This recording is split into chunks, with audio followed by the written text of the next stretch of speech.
म फेरि पनि भन्दैछु 2081 साल सकिँदा नसकिँदै नेपालमा राज संस्था फर्किन्छ, राजाले श्रीपेच लगाउँछन् र राजा श्री 5 ज्ञानेन्द्र हुन्छ। यो गुरु पुष्कर खतिवडाको भविष्यवाणी। अहिले भन्ने बित्तिकै प्याट्ट पुरा हुन्छ भनेर आश नगर्नुहोस्।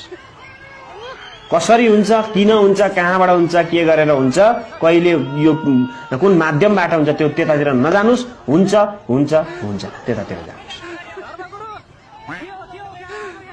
ठोक्वा दिएर भन्छु, मलाई तालिकाले यदि राजा आएनन् भने 1% यदि बाई चान्स राजा आएनन् भने के गर्ने भन्नुहुन्छ भने ठिक छ। मैले मेरो जुन ज्योतिषीय विद्या ज्योतिषीय आँखाले जुन दृष्टिले देखेको छु, यदि त्यो दृष्टि फेल हुन्छ भने म फेल भएँ, म त्यो कुरालाई स्वीकार्छु र तपाईहरुको गाली पनि म स्वीकार्न तयार छु। तर मैले आजसम्म जसरी हेरे, मैले मेरो सम्पूर्ण ऊर्जा शक्ति साधना मैले प्रयोग गरेर हेरे, कुण्डली पल्टाएर हेरे, देशको कुण्डली पल्टाएर हेरे, दरबारको कुण्डली पल्टाएर हेरे, म ढुक्क छु, 100% विश्वस्त छु। 2081 साल सकिँदा नसकिँदै 81 साल भित्रमा नेपालमा राज संस्था फर्किन्छ।